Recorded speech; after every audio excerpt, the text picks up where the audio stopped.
एक तरफ आज़ाद कश्मीर में इंतखाबात के नताइज बनाए जा रहे थे और दूसरी तरफ लाशें गिराई जा रही थी।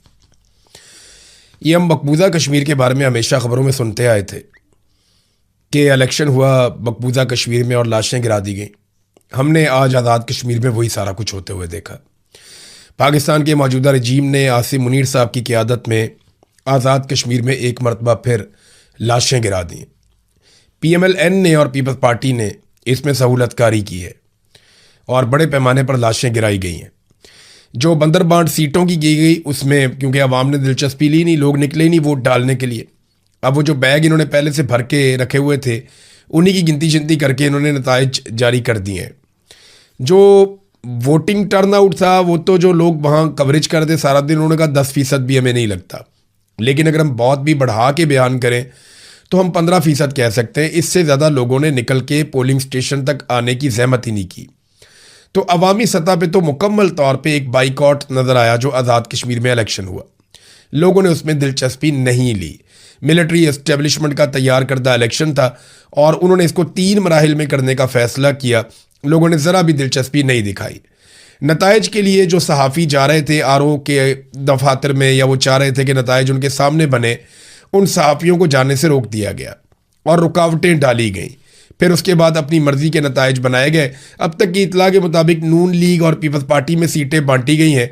कुछ 8 के करीब सीटें कह रहे हैं कि नून लीग को दे दी हैं, 7 या 8 अभी तक, और कुछ 4-5 पीपल्स पार्टी को दे दी हैं। एक आधी की जो है वो भी रह जाएगा, उसका भी आ जाएगा नतीजा तो पता चल जाएगा। बहरहाल ये इन्होंने आपस में बंदर बांट कर ली है। इसके बाद दूसरे मरले का इलेक्शन करवाएंगे। लेकिन जब यहाँ पे इलेक्शन हो रहा था तो वो जो एहतजाज करने वाले लोग मीरपुर से निकले काफिले लेकर वो रावला कोट पहुंच गए और दरीक चौक से जब वो आगे की तरफ बढ़े और चनार चौक के नज़दीक पहुंचे तो उमर नज़ीर कश्मीरी साहब ने जो स्टेटमेंट जारी किया उसके मुताबिक वहाँ पे खौफनाक खून रेजी हुई है। कश्मीर को पाकिस्तान की शारक कहा जाता है और उस पर खुद ही छुरी चला रहे हैं और चलाने वाले भी कोई बाहर से नहीं आए, हमारी अपनी सिक्योरिटी फोर्सेज हैं। उमर नज़ीर कश्मीरी ने जो सबसे पहले इन्फॉर्मेशन दी, उन्होंने बताया कि जी चनार चौक के नज़दीक इमारतों पर असलहा फिट किया गया था और हैवी मशीन गन्स फिट करने के बाद अवाम पे गोली चलाई गई। रेंजर्स ने गोली चलाई है जो उन्होंने बताया। पहले उन्होंने 10 लोगों के नाम लिए जो शहीद हुए हैं, उनके इलाकों के नाम लिए और ये बताया कि 10 लोग अब तक शहीद हो चुके हैं। 7वें नंबर पे उमर नज़ीर कश्मीरी ने अपने भाई का नाम लिया था। फिर कुछ देर के बाद इतला आती है, एक और साहब बताते हैं कि जो शहादतें हैं उनकी तादाद 14 हो गई है। और अब जब मैं ये वीलॉग रिकॉर्ड कर रहा हूँ तो अभी जो ताज़ा तरीन इतला आई है उसके मुताबिक अब तक 20 कश्मीरी शहीद हो गए हैं इस पूरे इंसिडेंट में। कौन कौन है? नईम बट हैं कोटली आज़ाद कश्मीर से, दूसरे शहीद उस्मान नज़ीर, तीसरे निसार अहमद, चौथे काशिफ याकूब, 5वें सरदार फिदा हुसैन, 6ठे मुजम्मल, 7वें बासित शाह, 8वें फ़हीम अफजल, 9वें कामरान मुश्ताक, 10वें ज़रगाम खलील, 11वें साकिब हनीफ और 12वें साकिब इसहाक, अरील असगर 13, 14 उस्मान गुल, 15 जफ़ीर पहलवान, 16 निसार शाहीन, 17 ख्वाजा इब्रार लतीफ़, कामरान हफीज़ और फैसल साबिर। तो इस तरह ये लोग, अली हुसैन, ये लोग शहीद हो गए हैं। 20 के करीब नाम अभी तक मेरे पास आए और ये आज़ाद कश्मीर से दोस्तों ने भिजवाए हैं। बहुत सारे लोग ज़ख्मी भी हुए हैं जो अस्पतालों में। एक अफसोसनाक बात यह है कि सिक्योरिटी फोर्सेज ने पहले इन लोगों पे बिला इश्तियाल फायरिंग की। इन लोगों के पास हथियार नहीं थे, ये निहत्ते जा रहे थे और ये बात उमर नज़ीर कश्मीरी ने खुद बताई भी कि हमने लोगों से दरख्वास्त की थी कि कोई भी हथियार लेकर नहीं जाएगा। निहत्ते लोगों पे गोली चलाई गई है। उमर नज़ीर कश्मीरी का भाई शहीद हुआ है। उसने जब शोहदा के नाम लिए तो 7वें नंबर पर अपने भाई का नाम भी लिया और बताया कि ये मेरा भाई था। लेकिन बड़ी सब्र के साथ, बड़ी इस्तिकामत के साथ, साबित कदमी के साथ उन्होंने शोहदा के नाम लिए और बड़ी होशमंदी के साथ उन्होंने आगे के लाएमल का ऐलान किया कि हम आगे बढ़ेंगे, हम पीछे नहीं हटेंगे, हम अपने मौक़िफ़ से पीछे नहीं हट सकते, हम हक पर हैं। हमारे जो लोग शहीद हुए, हमारा ईमान है कि अल्लाह ताला उनके लिए अच्छाई वाले मामलात करेगा। बड़ा पहाड़ जैसा सब्र और हौसला दिखाया उमर नज़ीर कश्मीरी ने। जब ऐसे लोग होते हैं ना, फिर लोग पीछे नहीं हटते। सिक्योरिटी फोर्सेज का मुहासरा तोड़कर गोलियां खाते हुए अपने सीने पेश करके ये लोग पहुंच गए शहर के अंदर और जिस मंजिल पे इन्होंने जाना था वहां तक पहुंच गए।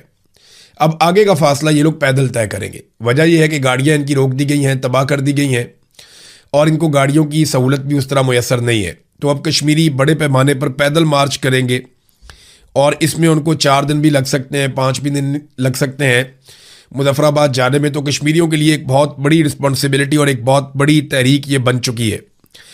चंद दिन पहले तक हमारे मीडिया के जो दोस्त भारत में नौजवानों के हक में आवाज़ बुलंद कर रहे थे वो इस पे बात नहीं कर पा रहे। पाकिस्तान के मीडिया पे कश्मीरियों का खून बह रहा है, कोई टिकर भी नहीं चल रहे, कोई खबर नहीं चल रही, कोई ब्रेकिंग नहीं आ रही, कोई पाकिस्तान का मीडिया ये खबर देने के लिए तैयार नहीं है। बल्कि अलीम खान को शिकस्त हुई बदतरीन इस इलेक्शन में और उसका चैनल बदला ले रहा है कि जनाब ये शरपसंद थे। जत्थे कहकर मुखातिब किया जा रहा है, मुसल्ला जत्थे कहा जा रहा है, शरपसंद कहा जा रहा है कि इन्होंने 2 पुलिस वालों को ज़ख्मी कर दिया। ये 20 लाशें नज़र नहीं आती, बहुत सारे ज़ख्मी दर्जनों अस्पतालों में पड़े हुए हैं, वो नज़र नहीं आते। अवाम के ऊपर सीधी गोली चलाई गई है। ऐसा लगता है कि एस्टेब्लिशमेंट लोगों के इलेक्शन के बाइकआउट का बदला ले रही थी कि मारो इनको गोलियां, ये हमारे हुक्म की खिलाफ वर्जी करते हैं। नाजरीन, जिन लोगों से मेरी बात हुई आज़ाद कश्मीर में, वो ब्रिगेडियर फाइक को और आईजी लियाकत को जिम्मेदार करार दे रहे हैं कि ये 2 लोग बेसिकली रिस्पॉन्सिबल हैं जो भी कत्लेआम आज़ाद कश्मीर में अब तक हुआ है। 50 के करीब लोग पहले शहीद हो गए थे, 20 लोग अब शहीद हो गए, लगभग 70 के करीब लाशें और बहुत बड़े पैमाने पे ज़ख्मी है, बहुत बड़ी तादाद में ज़ख्मी है। रावला कोट को लहू लहान कर दिया। पूरे पाकिस्तान को इसके ऊपर आवाज़ उठानी चाहिए। मुझे अच्छी तरह याद है, आज से चंद दिन पहले मेरी ज्वाइंट अवामी एक्शन कमेटी के लोगों से बात हो रही थी, तो इन्होंने मुझे एक बात कही थी कि इमरान भाई, ये बात आप याद रखिएगा कि इस लड़ाई में या तो हम जीतेंगे, अपने हकूक़ लेंगे, या हम मारे जाएंगे। लेकिन अगर हम मारे जाए ना, तो आप हमें भूलने मत दीजिएगा, लोगों को बताइएगा कि हम अपने लोगों के लिए मारे गए। हमें पता है कि हम इसमें शहीद कर दिए जाएंगे, हम इस बात को जानते हैं। हमने अपने हाथों से लाशें उठाई हैं, आइंदा हो सकता है कि हमारी लाशों को हमारे लोग उठाकर ले जाएं। हम या तो कामयाब होंगे या शहीद कर दिए जाएंगे, हमारे पास और कोई रास्ता नहीं बचा। लेकिन वादा करें आप हमें भूलेंगे नहीं, हम अपने लोगों के लिए जाने दे देंगे, हमारे बाद आने वाले हमारी तहरीक को जिंदा रखेंगे। लेकिन कश्मीरी एक दिन अपना हक ले लेंगे, हम पीछे नहीं हटेंगे। ये बातें इन्होंने मेरे से की थी। मैं उस वक्त सोच रहा था कि ये इस नहज पे मामला पहुंचा क्यों। वो इसलिए कि जिद है, हठधर्मी है एक आदमी की कि पाकिस्तान में मेरा सिक्का चलेगा, मैं निज़ाम को चलाऊंगा। एक इदारा ये सोचता है कि वो पूरे मुल्क को कंट्रोल करेगा, तो फिर मुल्क का यही हाल होगा जहाँ जमहूरियत नहीं है, इंसानियत नहीं है। और आप इल्ज़ाम लगा देते हैं कि ये जनाब दुश्मन के आला कार है।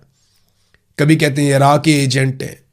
आपको राह तोते पसंद है ना, जो आपकी ज़बान बोले, जो आप कहें फरफर बोलने वाले तोते आपको पसंद है। या तो कोई शख्स आपके लिए राह तोता बन जाए, बोलता रहे, नहीं तो फिर आप उसको राह का तोता करार दे देते हैं या राह का एजेंट करार दे देते हैं। इतनी औकात है पाकिस्तान के इदारों की और पाकिस्तान के सिस्टम की, क्योंकि या तो ये कहते हैं कि आप हमारे लिए काम करें, अगर आप हमारे मफाद के खिलाफ जाएंगे तो हम आपको दुश्मन करार देके मार देंगे या गायब कर देंगे। और आज हम उसका एक और अमली मुजाहरा देख रहे थे। सेनेटर मुश्ताक ने ऐलान किया है कि वो रावला कोर्ट के लिए निकलेंगे सुबह 10 बजे इस्लामाबाद से। तो लोगों को उनके साथ जाना चाहिए। अब होना ये चाहिए कि अवाम को एहतजाजी रैलियां निकालनी चाहिए, आवाज़ बुलंद करनी चाहिए। मौलाना फजलुर रहमान साहब को भी इनके साथ जाना चाहिए, पीटीआई को भी इनके साथ जाना चाहिए, बाकी पॉलिटिकल पार्टीज़ को भी आज़ाद कश्मीर रावला कोर्ट जाना चाहिए। उन लोगों की लाशें वहाँ पड़ी हुई हैं, वो लोग ज़ख्मी पड़े हुए हैं, कोई तो उनको हौसला देने जाओ। ये बंदूक वाले तो पागल हो गए, इनको तो समझ ही नहीं आ रही, ये तो मुल्क का बेड़ा गर्क कर देंगे। 71 में भी मामला इनके हाथ में आया तो मुल्क टूट गया था, आज फिर मामला इनके हाथ में है। सियासतदानों को आगे आना पड़ेगा, मामला अपने हाथ में लेना पड़ेगा, वरना ये लोग एक मरतबा फिर हमारे साथ बहुत बड़ा खिलवाड़ कर जाएंगे। बंदूक वालों का दिमाग काम नहीं कर रहा, तो जो सियासतदान है, सिविलियंस हैं, वो आगे बढ़े और जाकर जख्मों पे मरहम रखें। ये नमकपाशी का वक्त नहीं है। अवाम को एहतजाजी रैलियां करनी चाहिए, ताजरों को खड़ा होना चाहिए, ट्रांसपोर्टर्स को खड़ा होना चाहिए, वकला को इस मामले में एहतजाज करना चाहिए अपनी अपनी अदालतों में, तालिब इल्मों को बाहर निकल के आवाज़ बुलंद करनी चाहिए। ओवरसीज़ पाकिस्तानी बल्कि मेरा उनसे रब्ता हुआ, वो बहुत बड़े पैमाने पर एहतजाज प्लान कर रहे हैं। जैसे माजी में उन्होंने एहतजाज किया, वो उससे भी बड़ा एहतजाज करने जा रहे हैं। उनका यह कहना है कि वो अपने भाइयों को इस मुश्किल वक्त में अकेला नहीं छोड़ेंगे। सोशल मीडिया पे आप ज़रूर आवाज़ उठाएं, जितनी आवाज़ उठा सकें, थोड़ी उठाएं, ज़्यादा उठाएं, लेकिन आप सोशल मीडिया पे भरपूर आवाज़ उठाएं। ज़ख्मियों को अस्पतालों में जाकर इलाज नहीं करवाने दिया। वो जो ज़ख्मी लोग अस्पतालों में जाते थे, अस्पतालों के ऊपर भी कब्जा किया हुआ था कि लाजमी बात है इनको गोलियां लगेंगी, ज़ख्मी होंगे, ये अस्पतालों में आएंगे। अब जो लोग अस्पतालों में जाते हैं तो वहाँ ये होता है कि सबसे पहले तो लाशें कब्जा कर ली जाती हैं, लाशें वापस नहीं दी जाती, ताकि लाशें मिलेंगी तो रोला पड़ जाएगा, पता चलेगा कौन कौन शहीद हो गया और वो लाशें दुनिया के सामने भी आएंगी। लिहाजा सबसे पहले लाशों पे कब्जा कर लिया जाता है। ये हमारा यहाँ पे पसंदीदा काम है। कत्लेआम के बाद वो पुरानी वाली लाशें मांग रहे हैं कि जी वो भी हमारे हवाले की जाए। उनके मुतालबात में से एक मुतालबा है। दूसरा, जो जख्मी जाते हैं, जख्मियों को और उनके साथ आने वालों को गिरफ्तार कर दिया जाता है और उन्हें बाद औक़ात मुंतकिल कर दिया जाता है दूसरे शहरों में। ये बड़ी अनफॉर्चुनेट सिचुएशन है कि अस्पतालों के ऊपर भी कब्जा कर लिया गया कि लाशें गायब कर देंगे। रावला कोर्ट में बर्बरियत पे कोई खबर नहीं चलाई मीडिया ने। ये इंतहाई अफसोसनाक चीज़ है। मरियम नवाज ने सेलिब्रेशन शो कर दी। आज़ाद कश्मीर के इलेक्शन को जनाब हमने जीत लिया, आतिशबाजी लगा दी, सेलिब्रेशन लगा दी, अपनी खुशियां मना ली मरियम नवाज ने। इस औरत को बिल्कुल एहसास नहीं है कि पाकिस्तानियों के दिल पे क्या गुजर रही होती है। जिस दिन अरशद शरीफ को शहीद किया गया उस दिन ये केक काट रही थी। बाद में उनकी लाश जो है उसकी तस्वीर लगा के एक झूठा प्रोपेगेंडा कर दिया कि अरशद शरीफ ने नवाज शरीफ की बीवी की मौत का मजाक उड़ाया था या बीमारी का मजाक उड़ाया था। और बाद में झूठी साबित हुई ये औरत कि कभी भी अरशद शरीफ ने मजाक नहीं उड़ाया, बल्कि मैं हूं या अरशद शरीफ है या साबिर शाकिर है या बाकी जर्नलिस्ट हैं। हम हमेशा दुआ करते रहे हर बीमार के लिए। जब कभी पता चला नवाज शरीफ बीमार है, हमने कहा जी अल्लाह ताला उन्हें सेहत अता फरमाए। लेकिन जो इनके पॉलिटिकल स्टेटमेंट्स हैं या इनके झूठ हैं, उनको हम बेनकाब करते रहे। इस औरत ने वहां पर भी झूठ बोला। झूठ इनकी घुट्टी में पड़ा हुआ है, इनके घर से इनको तोहफे में झूठ मिलता है। हर वो मौका जिसमें पाकिस्तानी दुखी होते हैं, तकलीफ में होते हैं, दर्द में होते हैं, ये उस मौके पर केक काटते हैं, सेलिब्रेशन करते हैं, आतिशबाजी करते हैं। एक मरतबा फिर इस औरत ने, जब रावला कोर्ट में लाशें पड़ी हुई थी, खून बह रहा था, लहू लहान था कश्मीर, उस वक्त कश्मीर के अंदर फतह के झंडे गाड़ के आतिशबाजी की फुटेज लगाई है। इनकी खुशियां अलग, इनके गम अलग। पाकिस्तानियों की खुशियां अलग, पाकिस्तानियों के गम अलग। इनका पाकिस्तान से या पाकिस्तानियों से कोई ताल्लुक दिखाई नहीं देता। पूरे पाकिस्तान में लोगों को आवाज़ उठाना चाहिए, सहाफ़ियों को भी आवाज़ उठानी चाहिए। आप ये सोचते हैं कि आपके छोटे छोटे बच्चे, आप आवाज़ उठाएंगे तो प्रॉब्लम हो जाएगी। ये जो लोग शहीद हुए इनके भी छोटे छोटे बच्चे हैं। मैं कहता था ना कि बारी बारी सबकी बारी। आज मेरे कश्मीरी भाइयों की बारी है। मैं आपको लिख कर देता हूँ, कल आपकी भी बारी आएगी। ये पंजाब के एक एक शहर में घुसेंगे और एक एक जगह पे तबाही फेरेंगे। वो DW न्यूज़ ने जो डॉक्यूमेंट्री छापी है ना, उसके इंटरव्यू सिर्फ आप निकाल के सुने और पढ़ें, आपके रोंगटे खड़े हो जाएंगे कि किस तरीके से पाकिस्तान के पूरे निज़ाम पे पाकिस्तान की मिलिट्री एस्टेब्लिशमेंट ने कंट्रोल कर लिया है। मुझे जो उसका मेन मुद्दा है उससे मुझे इख्तलाफ है कि पाकिस्तान का जो एटमी प्रोग्राम है वो बहुत ख़तरे में है। मुझे लगता है कि वो गैर ज़रूरी है और ये पुराना प्रोपेगेंडा है। लेकिन पाकिस्तान की मिलिट्री एस्टेब्लिशमेंट ने पाकिस्तान की पूरी इकॉनमी को कंट्रोल में ले लिया है, ये बात बिल्कुल ठीक है। वो पाकिस्तान के सबसे बड़े बिजनेस करने वाले लोग हैं। पाकिस्तान में सबसे वसी कारोबार उन्हीं का है और आज उन्हीं का कंट्रोल है सारी चीज़ों के ऊपर। कोई उनका कारोबार में मुकाबला नहीं कर सकता, ये बात हकीकत है। तो जो कुछ हुआ आज रावला कोर्ट में, वो बदला था मीरपुर में लोगों के वोट ना डालने का। ऐसा दिखाई देता है। लोग तो नहीं हारे, लोग तो फिर भी जा रहे थे। इन्हें लगा गोलियां खाने के बाद लोग भाग जाएंगे। नहीं, लोगों ने गोलियां खाई, जख्मी उठाए, लाशें उठाई और फिर दोबारा मुहासरा तोड़कर वहां पहुंचे जहां वो जाना चाहते थे। कश्मीरियों को 70 साल से लड़ने की आदत है। वो लंबे अरसे से लड़ रहे हैं। वो आपको पीठ दिखाकर नहीं भागेंगे। बात को समझिए। आपको समझ नहीं आ रही, ना आपको बांग्लादेश में समझ आई, ना आपको बलूचिस्तान में समझ आई और ना आपको कश्मीर में समझ आ रही है। और आपकी कम अकली की कीमत हमेशा पाकिस्तानियों ने चुकाई है। पाकिस्तानियों को चाहिए कि इनको अब रोकें, इस सिलसिले को बंद करवाएं। नादरीन, ये एक और खबर है, ये देना इसलिए ज़रूरी है कि आलमी मंडी में इस वक्त जो पेट्रोलियम मसनूआत की कीमतें हैं वो लगभग 10% कम हो गई हैं, क्योंकि 2-3 दिन से जंगबंदी है। जुम्मे वाले दिन डोनाल्ड ट्रंप ने कहा था कि अब आपने ईरान के ऊपर अटैक नहीं करना, तो जुम्मा हफ्ता एतवार जंगबंदी रही।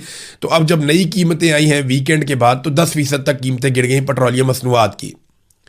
पाकिस्तान में सरकार ने यह किया था कि रोज़ाना की बुनियाद के ऊपर पेट्रोलियम मसनूआत की कीमतों का तयन किया जाएगा, ताकि जंग के असरात फौरी तौर पर अवाम पे मुंतकिल किए जाएँ। कीमत कम होगी तो फ़ौरन कम करेंगे, बढ़ेगी तो फ़ौरन बढ़ाएंगे। अब ये जो आलमी मंडी में कीमतें कम हुई हैं, इनके नतीजे में लगभग 40 रुपए के आसपास फौरी तौर पे पेट्रोलियम मसनूआत की कीमतें कम होनी चाहिए थी, 40 रुपए के आसपास। और अगर आप लेवी और टैक्सेस शामिल कर लें तो लगभग 150 रुपया तो फौरी तौर पे कम हो जाना चाहिए था। लेकिन पेट्रोल की कीमत 1 रुपये कम करके डीजल की कीमत 3 रुपये मजीद बढ़ा दी गई है। जब आलमी मंडी में 1% कीमत बढ़ती है तो ये पाकिस्तान में 4% बढ़ाते हैं। जब आलमी मंडी में 10% कीमत कम होती है तो ये पाकिस्तान में बहुत कम, 1% से भी आधे से आधा जो है ना, यानी आधे से आधा फीसद जो है वो ये इन्होंने कम की है। लेकिन डीजल वहां पे बढ़ा दिया दोबारा से। तो ये किसी किस्म का रिलीफ अवाम को मुंतकिल करने पर तैयार नहीं है। इस वक्त जो अवाम की जेबों पे डाका डाल रहे हैं, ये पैसा इकट्ठा करेंगे और थोड़े अरसे के बाद एक रिलीफ दे के अवाम को कहेंगे देखिए जी हमने कीमतें कम कर दी। लेकिन उस वक्त तक ये अच्छी खासी जेबें आपकी काट चुके होंगे। नादरीन, एक मंजर मैं आपको दिखाता हूँ। ये देखिए, ये डीसी लाहौर है, ये चेक करें आप बंदा। ये डीसी लाहौर है, इसका नाम है कैप्टन रिटायर्ड, फौज से रिटायर्ड है, कैप्टन रिटायर्ड अली एजाज। इससे मिलने के लिए अपोजिशन के रहनुमा गए, जिनमें अपोजिशन लीडर मोइन कुरैशी, सलमान अकरम राजा साहब हैं, शौकत बसरा साहब नज़र आ रहे हैं, दीगर लोग नज़र आ रहे हैं। ये अवामी मुंतखब नुमाइंदे पाकिस्तान की सबसे बड़ी पॉलिटिकल पार्टी के। और ये डीसी को आप देखें ना, ज़रा ये झूले ले रहा है अपनी कुर्सी के ऊपर, झूल झूल के। इसकी बॉडी लैंग्वेज आप चेक करें, ये देखें, चेक कर रहे हैं बॉडी लैंग्वेज। ये अवामी मुंतखब नुमाइंदों के सामने एक तनख्वाहदार मुलाजिम बैठा हुआ है, लाट साहब, या जिसे वो कहते थे कि गोरा साहब। गोरा चला गया, अपनी बाकियात छोड़ गया। ये देखें, चेक करें आप, क्या ये रवैया होना चाहिए एक सरकारी मुलाजिम का जो तनख्वाह लेता है टैक्स के पैसों से? और सामने वो लोग बैठे हैं जिन्हें अवाम ने मुंतखब किया कि आपने हुक्मरानी करनी है और इन सबको आप कंट्रोल करेंगे। ये आप रवैया चेक करें, ये तरीका वारदात आप देखें। यहीं पे मरियम नवाज को ज़मीन से पेन उठा के देकर सैल्यूट मारते थे। ये मिलिट्री एस्टेब्लिशमेंट का फैलाया हुआ गंद है। अब ये बेचारा डीसी ये इसीलिए ये हरकतें कर रहा है, इसको पता है कि अगर मैं ऐसे करके यूं करके अगर मैं ये एक्शन नहीं लगाऊंगा तो कल को जनाब मेरी पेशी हो जाएगी, मुझे एजेंसियां बुला के कहेंगी भाई तुम पाकिस्तान तहरीक इंसाफ के लोगों से अच्छे तरीके से क्यों मिले। यहीं पे अगर कोई और लोग बैठे होते तो आप देखते सामने चाय के कप पड़े हुए होते, बाकायदा उनकी मेहमान नवाजी कर रहे होते और बड़े अदब के साथ बैठा हुआ होता, और वो जारी भी कर देता है एनओसी के जनाब आप जलसा कर लें। 5 अगस्त का जलसा है, पीटीआई को कहाँ इजाज़त मिल रही है तो हम सब जानते हैं। नादरीन, सुहेल अफरीदी का एक पैगाम भी आ गया, और ये जो पैगाम सुहेल अफरीदी ने दिया उसने कहा जी 5 अगस्त को शाम 6 बजे पेशावर टूल प्लाजा पे हम फैसला कौन जलसा करेंगे। और सुहेल अफरीदी ने कहा कि ये जलसा सेमीफाइनल है और फाइनल जो है वो उसके बाद होगा, और बड़े अहम ऐलानात हैं जो पाकिस्तान तहरीक इंसाफ करेगी। और फिर उन्होंने बताया कि इमरान खान साहब, बुशरा बीबी की सेहत बहुत तशवीशनाक है, उन्हें आइसोलेशन में रखा गया है, मुलाकातें बंद कर दी गई हैं। ये वो सारी चीज़ें जो हम पहले से जानते हैं। मुकदमात का क्या हाल है वो भी हम पहले से जानते हैं, उन्होंने बताया। उन्होंने कहा मैं इमरान खान का नुमाइंदा हूँ, अवाम ने इमरान खान के नाम पर वोट दिया। खैबर पख्तूनख्वा में उनका विजन नाफिज करना अवाम का मैंडेट है। तमाम आइनी और कानूनी रास्ते इख्तियार करने के बाद एहतजाज ही वाहिद रास्ता बचा है। 2 साल से एहतजाज नहीं किया, फिर भी मुलाकातों पर पाबंदी बरकरार है, तो अब उन्हें एहतजाज करना होगा। वो कह रहे हैं जिसकी हम तैयारी कर रहे हैं। मामला ये है कि इमरान खान का नुमाइंदा हूँ, इमरान खान का विजन नाफिज करना है। तो इमरान खान ने तो ड्रोन हमलों से मना किया था, इमरान खान ने तो मिलिट्री ऑपरेशन से मना किया था। तो ये तो आपने खुद कहा था कि जो फ़ौज को ऑपरेशन का इख्तियार देता है कानून, वो हम ख़त्म कर देंगे, वो भी आपने ख़त्म नहीं किया। तो इमरान खान ने जैसे हुक्मरानी करने का कहा था वैसा बदकिस्मती से इन लोगों ने किया नहीं। बहरहाल देखते हैं जलसे में क्या ऐलान करते हैं और उसके बाद किस सिमत में आगे बढ़ते हैं। अब तक के लिए इतना ही। अपना ख्याल रखिएगा, अपने इस चैनल का भी। अल्लाह हाफ़िज़।